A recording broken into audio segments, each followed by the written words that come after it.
Hey everyone, hope you all are doing well. देखिए, अभी recently reserve bank of India ने announce किया कि जो रेपो रेट होता है उसमें रिजर्व बैंक ऑफ इंडिया कटौती करेगा, यानी 6.0 से 5.5% repo rate reserve bank of India लेके आ गया है।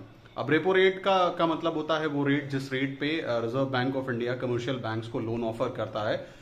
तो रेपो रेट में कट होने का मतलब यह है कि जो लोन है उसकी ब्याज दरें अब कम हो गई हैं, यानी लोन सस्ता हो गया है। इसका मतलब है कि कमर्शियल बैंक अब कॉमन पब्लिक को जो लोन ऑफर करेगा वो सस्ते लोन ऑफर करेगा। लेकिन उसके साथ ही साथ एक न्यूज अभी मंडे को आती है कि जो स्मॉल सेविंग स्कीम्स होती हैं उस स्मॉल सेविंग स्कीम्स पे गवर्नमेंट ने अनाउंस किया कि हम जो इंटरेस्ट देते थे, जो क्वार्टरली इंटरेस्ट देते हैं, वही क्वार्टरली इंटरेस्ट देते रहेंगे। तो अब इसका क्या मतलब है? देखिए, बहुत सारी स्मॉल सेविंग स्कीम्स आती रहती हैं जो गवर्नमेंट फंडेड स्कीम्स होती हैं। पोस्टल ऑफिसेज और बैंक्स के थ्रू ये स्कीम्स मार्केट में लाई जाती हैं। तो लोग जो होता है अपना अमाउंट ऑफ मनी इसमें डिपॉजिट करते हैं कुछ टाइम पीरियड के लिए, और गवर्नमेंट उस पर बताती है कि हम आपको मतलब क्वार्टरली एनुअल बेसिस पे कितना इंटरेस्ट पे करेंगे।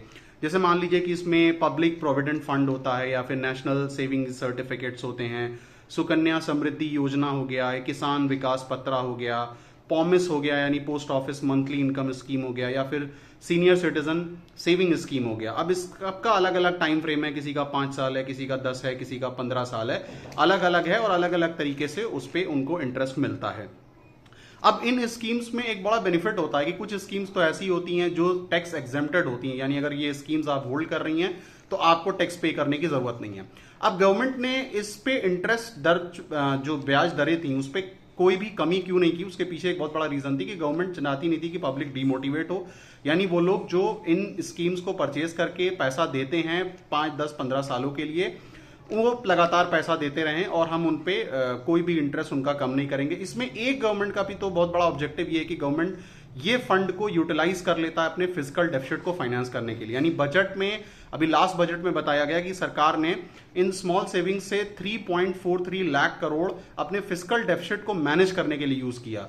फिजिकल डेफिसिट का मतलब ये होता है कि जब गवर्नमेंट ऑफ इंडिया के खर्चे गवर्नमेंट ऑफ इंडिया के रेवेन्यू से ज्यादा हो जाते हैं तो जो गैप होता है उसी गैप को हम फिजिकल डेफिसिट कहते हैं। डेफिसिट मतलब लॉस, यानी 3.43 लाख करोड़ का जो लॉस चल रहा था उसको भरने के लिए गवर्नमेंट ने कहीं और से लोन नहीं लिया, किसी और मेथोडोलॉजी को नहीं अपनाया, बल्कि इसी स्मॉल सेविंग के अमाउंट को ही यूटिलाइज कर दिया फिजिकल डेफिसिट के बर्डन को फिल करने के लिए। So that was a small video. इस तरीके के बहुत सारे रिसेंटली मैंने ये अनाउंस भी किया है कि हम बहुत सारे वीडियोस लेके आने वाले हैं इंपॉर्टेंट टॉपिक पे। So keep on watching the economics on the go.